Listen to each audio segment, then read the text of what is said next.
السلام عليكم. لا تنسوا الاعجاب بالفيديو والاشتراك في القناة تشجيعا لنا لنستمر بنشر المزيد إن شاء الله.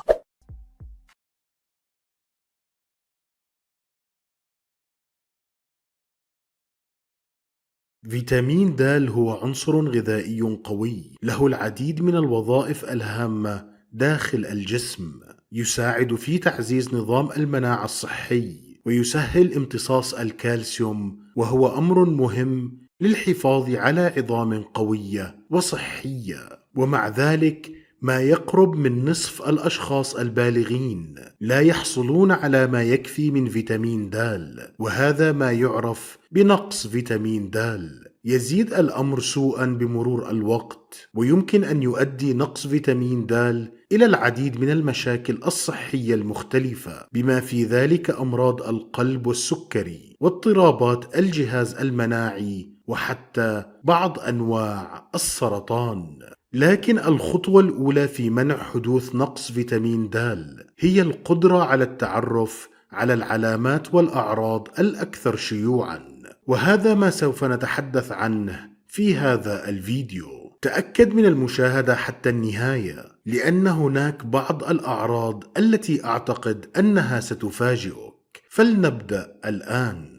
يعد كثرة الإصابة بالأمراض أحد أكثر علامات نقص فيتامين د شيوعاً، لأن فيتامين د يلعب دوراً مهماً في تقوية جهاز المناعة في الجسم. في الواقع كل خلية في جسم الإنسان لديها مستقبلات لفيتامين د، لذلك إذا كنت لا تحصل على ما يكفي من هذا الفيتامين فإنه يجعلك عرضة للإصابة بعدوى الجهاز التنفسي، مثل التهاب الشعب الهوائية أو الالتهاب الرئوي. علامة أخرى للبحث عنها هي زيادة مستويات التعب والإرهاق. يمكن أن تكون الحياة سريعة للغاية، ومعظمنا يعتاد على الشعور بالتعب إلى حد كبير طوال الوقت، ومع ذلك فمن المهم أن نتذكر أن الإرهاق المستمر يمكن أن يؤثر بشكل خطير على جودة حياتك وصحتك العامة. هناك العديد من الأسباب التي تؤدي إلى زيادة الإرهاق، بما في ذلك نقص فيتامين د،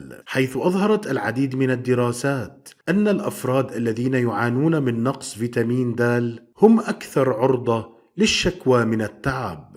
لحسن الحظ تختفي هذه الأعراض عادة عند أخذ مكملات فيتامين د.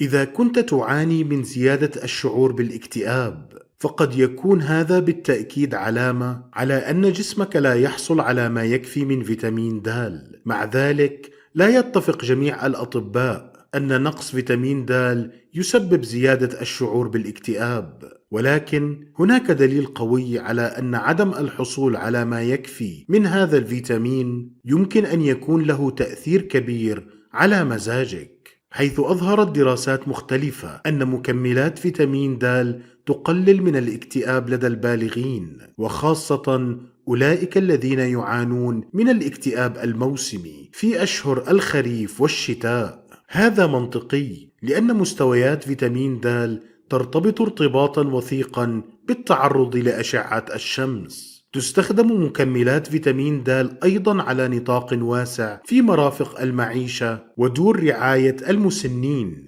لتعزيز الحالة المزاجية لدى الأمراض الأكبر سنا الذين لا يستطيعون قضاء الكثير من الوقت في الهواء الطلق. علامة أخرى للبحث عنها وهي بطء التئام الجروح. إذا كان لديك جرح يستغرق وقتا أطول بكثير للشفاء من المعتاد، يمكن أن يحدث هذا بسبب نقص فيتامين د.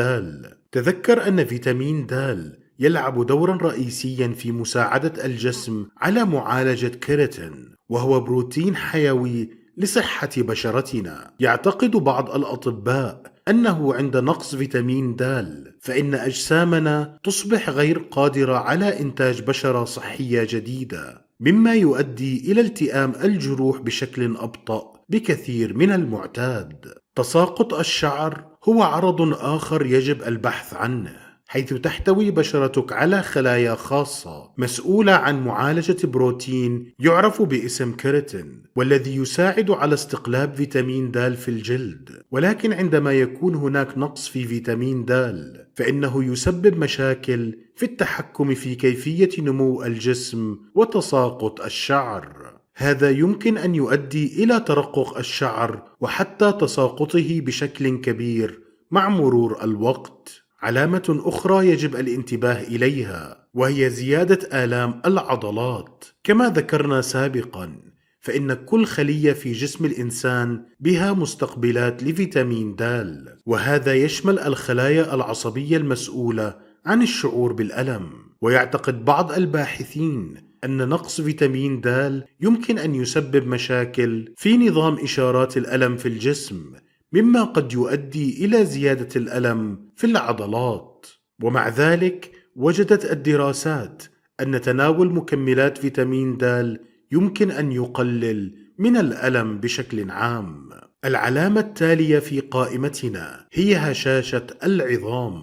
لا يدرك الكثير من الناس أن فيتامين د مرتبط ارتباطا وثيقا بامتصاص الكالسيوم. لذلك إذا لم يحصل جسمك على ما يكفي من فيتامين د بمرور الوقت فقد تصبح عظامك أضعف، لأنها لا تحصل على ما يكفي من الكالسيوم. لسوء الحظ هذا يعني أن الأشخاص الذين يعانون من نقص فيتامين د على المدى الطويل يميلون أيضا إلى فقدان المزيد من كتلة العظام بمرور الوقت، مما يسبب ألما ويؤدي إلى مشاكل كبيرة في الحركة. هذا يأخذنا إلى العلامة التالية في قائمتنا، وهي زيادة آلام أسفل الظهر. ضعف العظام هو أحد الأسباب الرئيسية لآلام أسفل الظهر المزمنة لدى البالغين. في الواقع لاحظ الأطباء وجود علاقة كبيرة بين الشكاوى من آلام أسفل الظهر المزمنة وتلك التي تعاني من نقص فيتامين د. وجدت الدراسات أيضا أن الأشخاص الذين يعانون من التهاب المفاصل وأمراض الألم المزمن هم أيضا أكثر عرضة لنقص فيتامين د من أقرانهم الذين لا يعانون من هذه الحالات. زيادة الوزن المفاجئة غير المبررة هي علامة أخرى، حيث أظهرت الدراسات أن الأشخاص الذين لديهم المزيد من الدهون في الجسم أو ارتفاع مؤشر كتلة الجسم يميلون أيضا إلى انخفاض مستويات فيتامين د في نظامهم. لا يعرف السبب بالتحديد، ولكن قد يكون مرتبطا بعوامل سلوكية أو وراثية، وقد يكون ذلك أيضا لأن فيتامين د ضروري لتنظيم الهرمونات، ويحتمل أن يؤثر على عملية التمثيل الغذائي بشكل عام. مهما كانت الحالة فلا شك أن هنالك علاقة بين زيادة الوزن وانخفاض مستويات فيتامين د. ضعف الانتصاب هو علامة أخرى على نقص فيتامين د. هذا يثير الدهشة لمعظم الناس، حيث يلعب فيتامين د دورا رئيسيا في تعزيز نظام القلب والأوعية الدموية والحفاظ عليها. حيث وجدت دراسة وجود صلة كبيرة بين انخفاض مستويات فيتامين د وضعف الانتصاب. ثبت أن تناول مكمل فيتامين د يحسن الأعراض في كثير من الحالات، خاصة عندما يقترن بالمغنيسيوم. أعزائي، فيتامين د هو فيتامين أساسي ومهم وضروري. إذا أحسست بأي من هذه الأعراض فننصحك بمراجعة الطبيب وإجراء اللازم. شاركوا هذا الفيديو مع شخص يحتاجه، ولا تنسوا الاشتراك في قناتكم نحو حياة أفضل.